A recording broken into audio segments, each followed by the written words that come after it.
मैं मुबारकबाद पेश करता हूँ नए चीफ जस्टिस जो सुप्रीम कोर्ट के काजी फ़ाइज़ ईसा साहब को कि उन्होंने जो है फुल कोर्ट बिठाई है और उन्होंने जो है इसकी ओपन यानी मीडिया समाज जो है इसको कर रहे हैं और आपके टीवी को भी 10 तरह से वो लाइव दिखा रहे हैं। ये बहुत अच्छी बात है और इंसाफ होना भी सिर्फ नहीं चाहिए बल्कि होता हुआ नज़र भी आना चाहिए। पहली दफ़ा शायद लाइव दिखाया जा रहा है और ये भी मैं समझता हूँ खुशाइंद बात है कि कम से कम कोई बात जो है अब सीक्रेसी में नहीं हो रही है, कोई बात प्रिवेसी में नहीं हो रही है। आवाम को सारी आगही जा रही है आपके चैनल्स के तवसत से, लाइव इसको दिखाया जा रहा है। जो ऑब्जर्वेशन आ रही हैं वो भी लाइव दिखाई जा रही हैं और जो जवाबात वकील साहिबान उसका दे रहे हैं वो भी आ रही हैं। आज नए चीफ जस्टिस साहब की काजी फ़ाइज़ ईसा साहब के पहला दिन है जुडिशल वर्क का और आज एक बहुत ही खुशाइंद बात है कि आज सारे जो मौजूद 15 के 15 जजेस जो इस वक्त सुप्रीम कोर्ट के जज साहिबान हैं वो सभी एक फुल कोर्ट बैठी हुई है और मैं समझता हूँ ये बहुत ही खुशाइंद बात है। अगरचे कुछ देर से जजेस बैठे हैं और लामहला वो इसी चीज़ का तयन कर रहे होंगे कि क्या 8 जजेस, चूँकि आज प्रैक्टिस एंड प्रोसीजर एक्ट जो है उसको जो चैलेंज किया गया था जिसमें 8 जज साहिबान साबका चीफ जस्टिस उमर अता बंदयाल साहब की सरबराही में जिन्होंने उसकी शुरुआत की थी और जिन्होंने कहा था कि अगर ये, चूँकि उस वक्त पोजीशन ये थी कि ये एक्ट जो है, ये बिल जो है, ये नेशनल असेंबली और सेनेट से पास होकर ये ऐवान सदर में गया था ये असेंट के लिए, मंजूरी के लिए। तो उस स्टेज पर 8 जज साहिबान ने कहा कि अगर इसकी असेंट हो भी जाए तो भी इस पर अमलदारी से रोक दिया था सुप्रीम कोर्ट के 8 जज साहिबान ने। तो वो चूँकि ज़ेर इल्तवा था, पेंडिंग था और मोहतरम साबका चीफ जस्टिस उमर अता बंदयाल साहब उसका फ़ैसला न कर पाए थे, इसलिए आज पहला केस जो है वो नए चीफ जस्टिस साहब की सरबराही में प्रैक्टिस एंड प्रोसीजर एक्ट का जो चैलेंज था, मुख्तलिफ दरख्वास्तें दी हुई थी जिस पर ख्वाजा तारिक रहीम साहब भी थे और जिस पर सुप्रीम कोर्ट बार एसोसिएशन के सदर भी थे और सदीकी साहब एक रिटायर्ड जज साहब भी थे और मुख्तलिफ दरख्वास्तें हैं वो यकजा होकर आज समाअत के लिए लगी हुई थी। और उसमें आज ये भी नज़र आया कि जज साहिबान माशाअल्लाह जिस तरह से साबका चीफ जस्टिस भी कह गए थे कि सभी जज साहिबान अपनी अपनी राय रखते हैं, इंडिपेंडेंट हैं और सभी जो है इस जो है फ़ैसला में अपने अपना जो है पूरी वो तरह अपना वो जुडिशल अपना जो है माइंड अप्लाई करके तो फ़ैसला आइन और कानून के मुताबिक देते हैं। तो आज अभी वो शुरुआत हुई और उसका आज केस चल रहा है और अभी उसमें ऑब्जर्वेशंस जो आई हैं चीफ जस्टिस साहब की, वो चीफ जस्टिस साहब जो है वो कहते हैं कि देखिए मैंने हल्फ उठाया है आइन की पासदारी का और कानून की अमलदारी का। तो आप प्रेसिडेंट इस पर मुझे बताइएगा कि किस तरह से आर्टिकल 184(3) में इसमें कौन सी शिक है जो आइन से मुतसादिम है। प्रैक्टिस एंड प्रोसीजर एक्ट जो है उसमें बुनियादी जो तब्दीलियाँ की गई, एक तो तब्दीली ये थी कि चीफ जस्टिस साहब की जगह पर कि जब सुओ मोटो लिया जाएगा या डायरेक्ट आर्टिकल 184(3) में लिया जाएगा तो क्या उसका तयन का अकेले चीफ जस्टिस साहब करेंगे, जो कि पहले सुप्रीम कोर्ट जो रूल्स हैं 1980 में सिर्फ सुप्रीम कोर्ट के चीफ जस्टिस साहब को ये अख्तियार है। जो इस वक्त के मुरवजा रूल्स हैं 1980 के, उसमें चीफ जस्टिस साहब तयन करते हैं बेंच का या सुओ मोटो टेकअप करने का। तो प्रैक्टिस एंड प्रोसीजर एक्ट में इसमें चीफ जस्टिस और 2 हमरा सीनियर तरीन जज साहिबान पर मुहित वो 3 जज साहिबान ये फ़ैसला करेंगे कि क्या इसे आर्टिकल 184(3) में बराह रास्त समाअत का मुकदमा है या सुओ मोटो इसको लेना चाहिए, यानी वो चीफ जस्टिस साहब की बजाय 3 सीनियर चीफ जस्टिस और 2 सीनियर जज साहिबान पर मुहित। सर आपकी अपनी क्या राय है? एक तब्दीली ये जो है की गई है उस प्रैक्टिस एंड प्रोसीजर एक्ट। दूसरी तब्दीली इसमें यह की गई है कि आर्टिकल 184(3) चूँकि बराह रास्त सुप्रीम कोर्ट टेकअप करती है उस मसाले को, तो ये हक़ के अपील जो है वो चूँकि शरीयत कोर्ट भी कह चुकी और वैसे भी आइन में है कि एक हक़ तो कम से कम अपील का होना चाहिए। ये क्या बात हुई कि एक ही फ़ैसला हो और उसके बाद जो है कोई अपील वगैरह ना हो।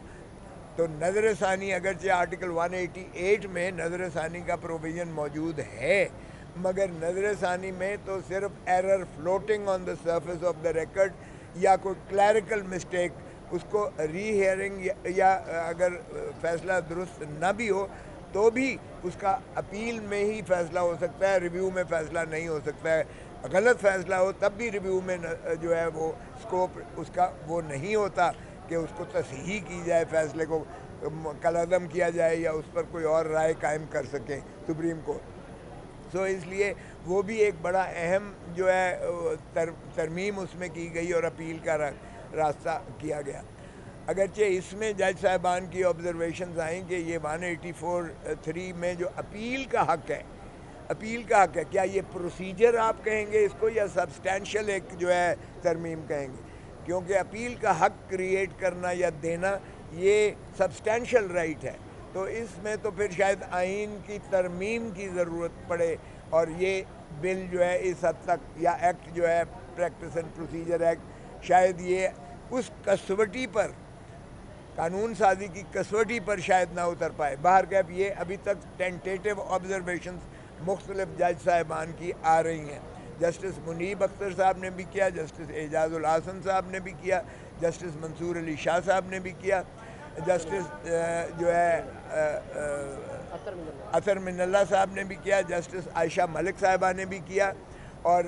जस्टिस मंदो खेल साहब ने भी किया तकरीब, और जस्टिस मुसरत हिलाली ने भी इस पर जो है काफ़ी सवालात किए। तो ये जो है इसमें बहुत सारे जज साहिबान सारे के सारे ही बड़े प्रोएक्टिवली माशाल्लाह अपनी अपनी आरा दे रहे थे, जिससे ये भी मुतरशे होता था कि शायद फ़ैसला जो है करना इतना आसान इन कानूनी और आइनी मामलात का पेचीदगियाँ ज़रूर हैं, यकीनन हो सकता है रीडिंग डाउन के प्रिंसिपल पर सारे एक्ट को शायद कलअदम न करें, लेकिन कुछ शिकें जो है वो अगर समझें कि ये मुतसादिम नहीं है तो उनको रखें और कुछ शिकें जो हैं वो कलअदम मुतसव्वर करके आइन से मावरा करके दें। लेकिन अभी जो है बहुत अच्छी तरीके से सैर हासिल बहस हो रही है और पहली दफ़ा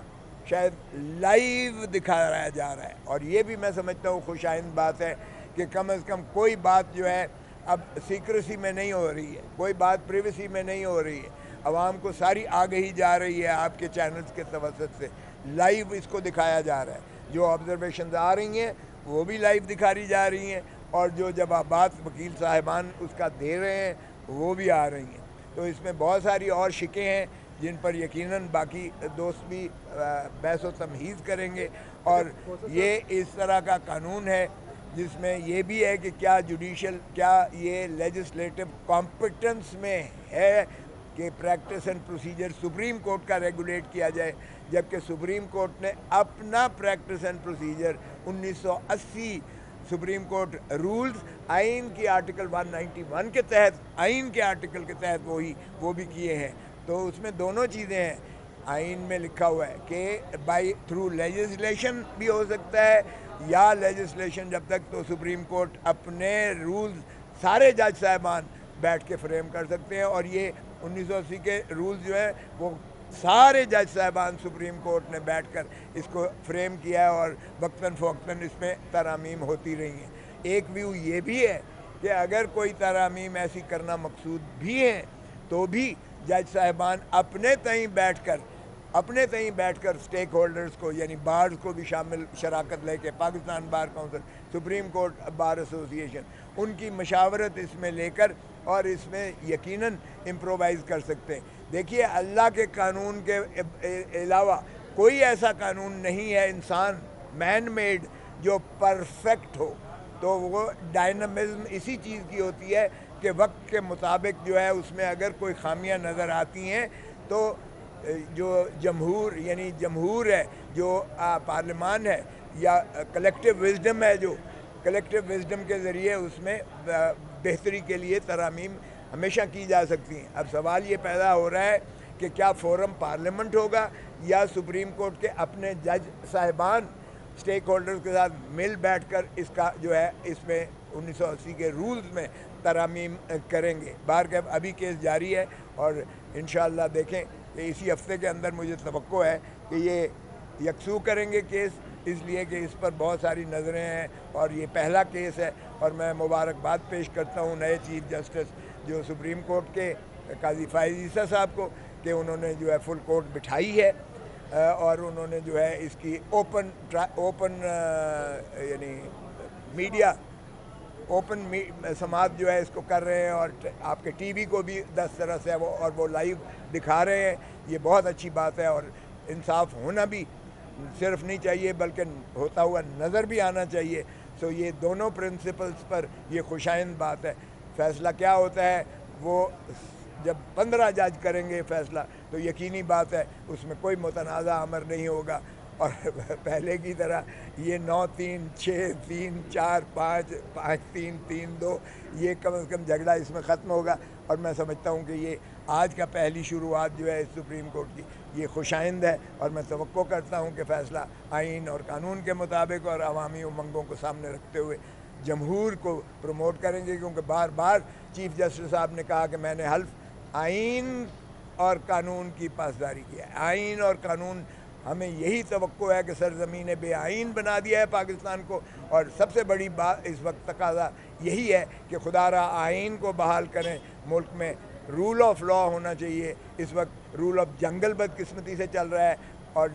ये बात खुश आइंद है कि चीफ जस्टिस साहब ने एक दफ़ा नहीं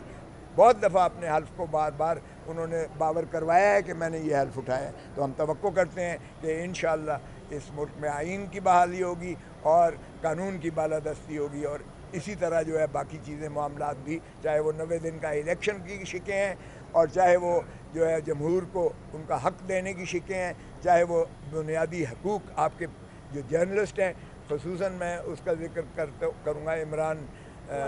इमरान रियाज़ ख़ान जो कब से कितने अरसे से और उसका बाप मेरे पास आया था, उसकी फैमिली का आप सोच नहीं सकते हो कि उन पर क्या बीत रही है, क्या गुजर रही है। इसी तरह जो भी जिनको भी पाबा सलासल या मिसिंग पर्सन है, मैं तवक्को करता हूँ कि ये सुप्रीम कोर्ट अपने फ़राइज़ मनसबी अदा करते हुए बुनियादी हकूक़ अवाम के और आइन को जो है बालादस्ती करते हुए इंशाअल्लाह फैसला।